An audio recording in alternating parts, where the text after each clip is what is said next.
우리 옆 사람에게 이렇게 인사하시죠. 오늘 너무나 아름답습니다. 예, 우리 지난주에 말씀 나눌 때에 교회 오면 꼭 칭찬하고 꼭 격려하고 응원하기로 했는데 어떻게 오늘 하셨나요? 네, 못 하셨으면 지금이라도 합시다. 다시 한번 오늘 너무나 아름답습니다. 시작.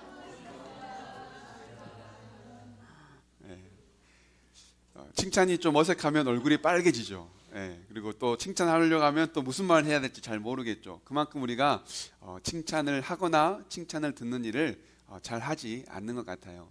우리가 열심히 칭찬하고 또 서로 격려하고 응원하면 좋겠습니다.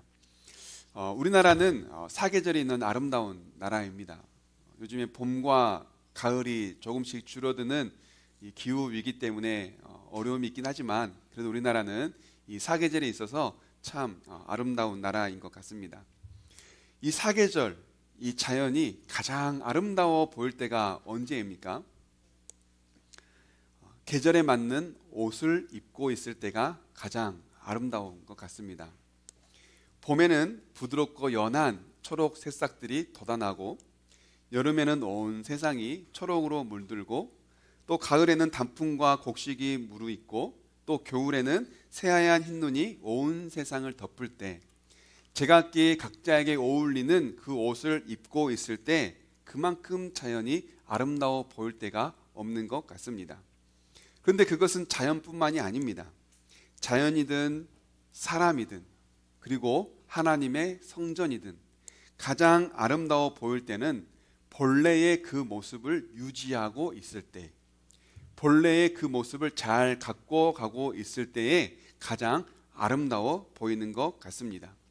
하나님께서 세상을 창조하시고 보시기에 좋았다라고 하는 그 말씀처럼 하나님이 지으셨던 그 모습, 본래의 그 모습을 지은 목적을 잘 유지하고 있는 것, 이것만큼 가장 아름다운 모습은 없는 것 같습니다. 오늘 말씀에서는 예수님께서 매일 성전에 오셔서 말씀을 가르치셨다라고 말씀하고 있습니다. 그리고 예수님께 말씀을 듣기 위해 매일 백성들이 모여 예수님의 말씀을 들었다라고 말합니다. 우리는 오늘의 이 말씀을 통해서 성전이 가장 아름다워 보일 때, 그리고 성전된 우리가 가장 아름다워 보일 때가 언제인가 우리가 함께 그 은혜를 나누고자 합니다. 여러분들에게 한번 질문을 드려볼게요. 만약 여러분에게 마지막에 일주일의 시간이 주어진다면 그 일주일 동안 여러분들은 무엇을 하고 싶으세요? 어떤 사람은 사랑을 고백하겠다라고 생각할 수도 있고, 또 어떤 사람은 감사를 표현하는 일에 일주일을 쓰겠다라고도 말할 수도 있겠습니다.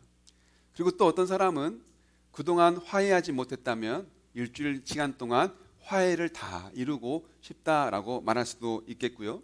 또 어떤 사람은 그동안 해보지 못한 일 일주일 동안 실컷 하겠다고 말할 수도 있겠고, 또 어떤 사람은 한 번도 가보지 못한 곳 일주일 동안 열심히 부지런히 다니고 가고 싶다라고 말할 수도 있을 겁니다. 남은 시간이 일주일밖에 없다 보니 그동안 가장 중요한 일이라고 생각되는 것, 내 인생에 후회가 남지 않을 것 같은 그 일을 계획하고 그 일들을 해나갈 것입니다. 오늘 본문에서 예수님께서 성전을 매일 출입하며 말씀을 가르치셨다라고 말씀하고 있는데요, 이 말씀은 예수님이 이 땅에 사는 동안 마지막 일주일을 사셨다는 말씀을 요약하는 말씀이에요. 그러니까요, 예수님은 성전에 들어오셔서 매일 성경을 가르치셨다라고 말씀하시는 건데, 여기서 말하는 이 매일은요, 예수님께서 십자가 위에서 돌아가시기 약 3, 4일 전을 말하는 겁니다. 예수님은 며칠 뒤면 자신이 십자가에서 죽으실 것을 알고 계셨습니다. 그것을 알면서도 무덤덤하게, 그리고 자신이 해나가야 할 가장 중요한 일을 성실하게 그렇게 매일매일 감당하고 계셨다라는 거예요. 그것은 바로 뭐예요? 하나님의 말씀을 가르치는 일이었습니다. 예수님께서는 가장 중요한 일로 여기셨기 때문에 이 세상에서 얼마 남지 않는 그 시간, 그 일주일, 그 시간을 하나님 말씀을 가르치는 일로, 그 말씀으로 생명 살리는 일로 최선을 다해 살아가셨다라는 거예요. 여러분, 지난주 말씀 기억나시죠? 예수님께서 성전에 들어오셨을 때에 처음 목격한 장면은 뭐였습니까? 사람들이 장사하는 모습이었어요. 이방인의 뜰에서 사고 파는 일은 얼마든지 일어날 수 있는 일입니다. 그런데 문제는 그 장사의 이윤으로 탐욕을 채우려는 사람들이 있었다라는 거예요. 그 종교 지도자들의 가증스러움 때문에 예수님은 화가 났습니다.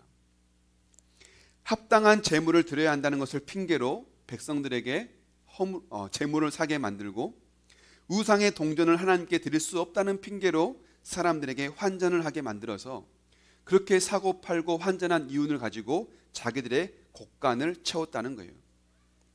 자기의 탐욕을 채우기 위해 성전과 제사를 도구로 삼았다라는 겁니다.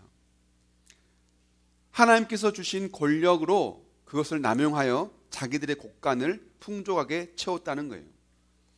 예수님께서는 이처럼 성전에 들어오셨을 때에 탐욕과 미손으로 타락해진 성전을 처음으로 목격하셨던 겁니다. 그래서 예수님은 어떻게 하세요? 그 성전에 있는 모든 상인들의 상을 엎으시고, 사람들은 그 성전을 보며 화려하다라고 감탄을 자아냈지만 예수님 말씀하시죠. 이 성전은 조만간에 돌 위에 돌 하나도 남지 않고 완전하게 무너질 것이다 라고 말씀하시죠. 예수님은 그렇게 타락해버린 그 성전에서 남은 일주일을 보내는 동안 무엇을 했냐는 거예요. 바로 하나님의 말씀을 가르치셨다라는 겁니다. 왜일까요? 비록 타락해버린 이 성전은 곧 무너지고 말 것이지만 성전의 가장 중요한 기능, 성전이 가장 아름다워 보일 때가 언제인지를 예수님은 몸소 우리에게 보여주고 계시는 겁니다. 어떨 때 가장 성전이 아름다워 보이는가? 지금 타락하고 부패하여 냄새가 풀풀 나는 이 성전이 이제는 회복되어야 되지 않는가? 물론 이 성전은 곧 무너지고 말 테지만 앞으로 성전 될 나, 그리고 성전인 너희가 어떻게 사는 것이 가장 아름다운 삶인가? 성전의 기능이 무엇인가를 우리에게 보여주고 계시는 겁니다. 여러분, 교회에 제5대 사명이 있습니다. 교회의 가장 큰 사명인데요. 우리 그림 한번 보여주시면, 여기에 나와 있는 이 표가 바로 교회의 사명을 보여주고 있습니다. 교회의 사명이 뭡니까? 예배, 선교, 봉사, 교제, 그리고 뭐가 있어요? 교육입니다. 이 예배, 선교, 봉사, 교제, 그리고 교육은요, 교회의 사명이자 교회의 가장 중요한 본질입니다. 교회가 감당해야 될 가장 큰 임무가 바로 이 5가지예요. 예배, 선교, 봉사, 교제, 그리고 교육입니다. 그 중에 여기서 말하는 교육, 이 교육은 뭘 말할까요? 바로 가르침입니다. 하나님의 말씀을 가르치는 일이에요. 그리고 그 하나님의 말씀을 배우는 일입니다. 교회에서 이루어져야 될 가장 중요한 사명, 본질, 그것은 바로 뭐냐면 말씀을 가르치고 말씀을 배우는 일입니다. 종교개혁 당시 교회가 타락하고 이단이 속출했습니다. 그래서 무엇보다 이 교회의 올바른 정의, 교회란 무엇인가라는 이 정의가 빨리 이루어져야 했어요. 그래서 종교개혁 이후에 이 루터교에서는 교회를 이렇게 정의했는데요. 그림 또 보여주시면 우리 함께 읽어보시죠. 시작. 교회란 복음을 순수하게 가르치고 성례전을 올바르게 시행하는 성도의 공동체다. 교회란 어떤 곳입니까? 성례전, 여기서 말하는 이 성례전은 성찬식과 세례식을 말합니다. 그리고 중요한 게 있죠. 교회란 뭐예요? 복음을 순수하게 가르치는 곳. 복음을 순수하게 가르치고 복음을 배우는 성도의 공동체. 하나님의 말씀을 가르치고 하나님의 말씀을 가르치는 것을 듣고 배우는 이 성도의 공동체가 교회가 가져야 될 가장 중요한 사명, 본질이라는 거예요. 여러분, 이렇듯 교회의 교회됨, 교회가 교회되고 교회가 가장 아름다워지기 위해서 교회 안에서 이루어져야 될 것이 뭡니까? 하나님의 말씀을 가르치고 하나님의 말씀을 배우는 거래요. 하나님의 말씀을 가르치고 하나님의 말씀을 배울 때가 교회가 가장 본질적이고 가장 아름답다라고 말씀하는 겁니다. 예수님께서는 이렇게 낮에는 성전에 오셔서 말씀을 가르치시고 밤에는 어떻게 하셨을까요? 성전을 나가 감람산에 올라 쉬셨어요. 기도하셨어요. 예수님은 완전한 신이면서도 완전한 인간이셨기 때문에 우리가 쉬는 것처럼 예수님도 쉼이 필요했습니다. 여러분, 우리가 쉴 때가 있죠. 그런데 어떨 때는 잘 쉬었다라고 할 때가 있는데 또 어떨 때는 쉬어도 쉰 게 아니다 할 때가 있잖아요. 언제 쉬었는데 쉰지도 모르겠다, 안 쉰 것 같다 할 때가 있고, 또 언제는 잠깐 쉬었는데 정말 잘 쉬었다, 언제 우리가 그렇게 느낀가요? 쉬고 있는데도 자꾸 머릿속에 일이 떠오르면 쉬어도 쉬는 게 아닌 거예요. 그렇죠? 또 쉬어야지, 나 쉬어야지, 나 쉬어야지, 이렇게 쉬는 것에 너무 집착하다 보면 또 쉬어도 쉬는 게 아닐 때가 많아요. 그러면 언제 잘 쉽니까? 머리도 쉬고 마음도 쉬고 몸도 쉴 때, 이렇게 삼박자가 다 쉴 때, 이때 우리는 좀 잘 쉬었다, 그래도 좀 개운하다라고 말할 수 있지 않아요? 여러분, 그런 의미에서 예수님은 말씀을 가르치고 밤에는 감람산에서 쉬셨다고 하는데 어때요? 예수님은 잘 쉬셨을까요? 아니면 못 쉬셨을까요? 네, 성경에서 말하지 않기 때문에 각자 답은 내려볼 수 있겠지만, 예수님께서 밤에 가셔서 쉬셨다라는 것을 생각해 볼 때 쉼에 대한 진정한 의미를 우리는 생각해 볼 수 있을 것 같아요. 진정한 쉼, 어지럽혀진 마음과 어지럽혀진 머리와 어지럽혀진 이 몸을 완전하게 비우고 아무것도 채워지지 않았던 원래 상태, 그 본래의 상태로 회복되는 것, 모든 게 다 비워지는 것, 우리는 이것을 완전한 쉼, 진정한 쉼이라고 말할 수 있을지 않을까 싶어요. 다시 말해, 하나님이 창조하시고 보시기에 좋았더라라고 하시는 그 최초의 상태, 원상태로 복구되는 것, 우리는 이것을 바로 쉼, 완전한 쉼, 안식, 회복이라고 말할 수 있을 겁니다. 성전은 성전으로서 본래의 상태로 돌아가는 것, 인간은 인간으로서 본래의 상태로 돌아가는 것, 자연은 자연으로서 본래의 상태로 원상복구되는 것, 우리는 이것을 진정한 쉼 그리고 참 안식이라고 말할 수 있습니다. 다시 말해, 예수님께서 말씀을 잃어버리고 타락한 이 성전에서 다시 그 말씀을 선포하시고 말씀을 배우는 이 성전으로서의 본래의 모습을 갖게 하심으로써 성전의 참 아름다운 모습은 바로 하나님의 말씀이요, 성전의 참 안식은 하나님의 말씀에 있다는 것, 성전의 성전답고 성전이 진정한 안식을 주는 곳이 되기 위해서는 뭐가 있어야 된다는 거예요? 말씀을 가르치고 말씀을 배우는 것이 있어야 된다는 것을 우리에게 말씀하고 깨닫게 하시는 겁니다. 성전이 가장 아름다워 보일 때, 그것은 바로 하나님의 말씀이 전해질 때, 성전이 가장 안식을 누리고 있을 때, 그것은 하나님의 말씀이 전해지고 있을 때, 성전인 우리가 가장 아름다워 보일 때 하나님의 말씀이 전해지고 있을 때, 성전인 우리가 가장 안식하고 있을 때, 그때가 언제예요? 하나님의 말씀을 듣고 배우고 있을 때라는 거예요. 그것이 우리가 가장 아름답고 그것이 가장 우리에게 안식을 줄 수 있다라는 겁니다. 성경은 우리에게 분명히 말씀하고 있습니다. 우리가 성전이라고 말합니다. 고린도전서 3장 16절인데요. 우리 함께 읽어보실까요? 시작. 여러분은 하나님의 성전이며 하나님의 성령이 여러분 안에 거하신다는 것을 알지 못합니까? 아멘. 누가 성전입니까? 여러분. 우리가 가지고 있는 개역 개정은 너희는 이라고 말합니다. 여기서 말하는 여러분, 너희는 이 개인을 말하지 않고 공동체를 말해요. 너희는, 여러분은. 그러니까 여기서 말하는 이 성전됨은 한 개인을 말하기보다 교회의 공동체, 성도들의 모임을 말하는 겁니다.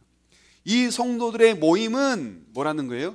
교회, 하나님이 계시는 성전이라고 말하는 거예요. 그런데 이 성전이 가장 아름다워 보일 때가 언제라고요? 말씀이 있을 때라고요. 말씀을 가르치고 말씀을 배울 때라는 겁니다. 그래서 여러분이 가장 아름다워 보일 때가 언제예요? 말씀을 배우고 있을 때. 우리의 모임이 가장 아름다워 보일 때가 언제라고요? 말씀을 가르치고 있을 때라는 거예요.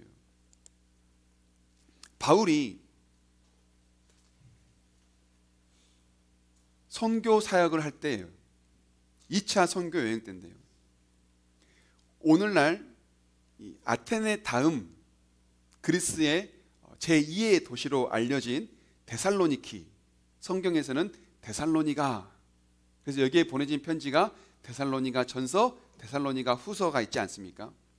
이 데살로니가에서 바울이 복음을 전하다가 강경한 유대인들 때문에 거센 반발로 밤에 도망을 갑니다. 데살로니가에서 약 70-80km 떨어진 베레아라고 하는 한 지역으로 도망을 가서 거기서 유대인의 회당을 찾아가서 말씀을 전할 때 일입니다. 베레아에 있는 유대인 회당에서 말씀을 전하는데, 유대인 회당이니까 당연히 유대인이 많았겠죠. 그런데 또 이방 지역이니까 이방인도 있었겠죠. 유대인과 이방인들이 섞여서 이 유대인 회당에서 바울이 전한 말씀을 듣기 시작해요. 그런데 말씀을 듣던 많은 사람들이 이 말씀을 믿고 변화가 시작됩니다. 유대인이 많았고요, 헬라 귀부인, 헬라 남자들이 많았어요. 유대인과 이방인들이 섞여서 바울의 설교를 듣고 그들의 마음이 변화되고 믿어지고 삶이 변화되기 시작한 거예요. 그 이유를 사도행전 17장에서는 이렇게 말하는데요. 그들이 왜 이렇게 변화되었는가? 어떻게 믿음을 갖게 되었는가? 사도행전 17장 11절 12절 함께 읽어봅니다. 시작. 베레아 유대 사람들은 데살로니가의 유대 사람들보다 더 고상한 사람들을 이어서 아주 기꺼이 말씀을 받아들이고 그것이 사실인지 알아보려고 날마다 성경을 상고하였다. 따라서 그들 가운데서 믿게 된 사람이 많이 생겼다. 또 지체가 높은 그리스 여자들과 남자들 가운데서도 믿게 된 사람이 적지 않았다. 아멘. 베레아에 있는 사람들은 바울이 전한 말씀을 기꺼이 받아들였다라고 말합니다. 개역 개정에는 간절한 마음으로 말씀을 받았다라고 표현하고 있어요. 간절한 마음. 그리고 바울이 전한 이 예수 그리스도가, 구원자라고 하는 이 예수 그리스도, 메시아라고 하는 이 예수 그리스도가 진짜 성경에서 말하는 그 예수 그리스도가 맞는지 알아보려고 뭐 했다는 거예요? 성경을 상고했대요. 무슨 말이냐면 연구하고 찾아보고 생각해보고 질문을 해봤다는 거예요. 정말로 바울이 말하는 그 메시아 예수 그리스도가 우리가 가지고 있는 이 성경, 구약 성경에서 말하는 메시아가 맞는지, 진짜 그게 옳은 말인지 아닌지를 알아보려고 성경을 연구하고 또 생각해보고 찾아보고 모르는 것도 질문하면서 성경을 상고했다라는 겁니다. 그렇게 성경을 상고하더니, 성경을 상고하다 보니 어떤 일이 생겼다는 거예요? 하나님이 보내신 메시아가 바울이 전한 그 예수라는 걸 믿어지게 됐다는 거예요. 그 예수님을, 바울이 전한 그 예수님을 믿게 됐다는 겁니다. 여러분, 우리는 여기서 중요한 걸 깨닫게 됩니다. 말씀을 가르치는 자의 순수함도 필요하지만요, 특별히 말씀을 듣고 배우는 자의 간절함, 이 말씀이 그러한가 하여 상고하는 것, 다시 읽어보고 생각해보고 찾아보고 모르는 건 질문해보는 것, 그 자세가 얼마나 중요한 것인지를 깨닫게 해요. 여러분, 왜 중요합니까? 그게 성경을 읽을 때 그냥 읽는 게 아니라 왜 상고하는 게 중요해요. 왜 생각해보고 찾아보고 연구해보고 공부하는 거 왜 필요해요?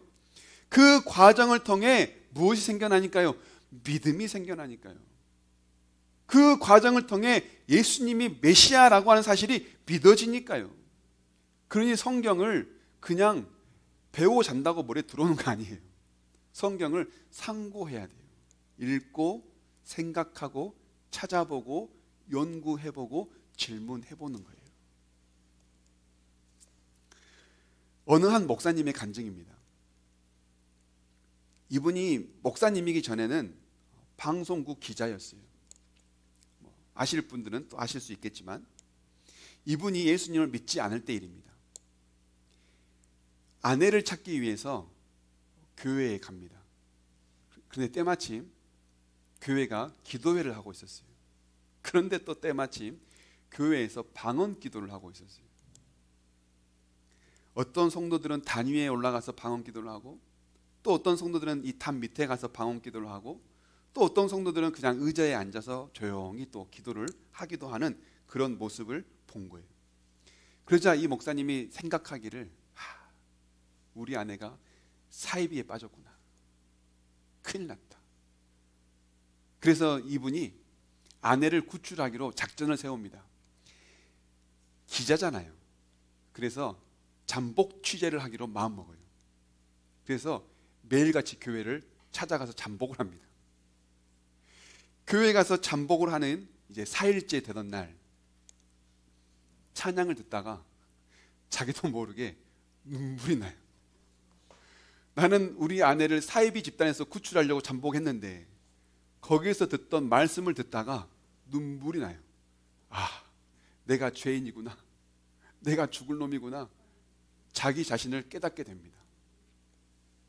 그렇게 예수님을 믿게 됐다고 고백을 하는데요, 그분의 SNS에 이런 글을 올렸어요. 20대 때는 세상을 바꾸겠다고 돌을 들었고, 이 돌은 데모하는 돌입니다. 30대 때는 아내를 바꾸겠다고 눈초리를 들었고, 눈치를 많이 줬나 봐요.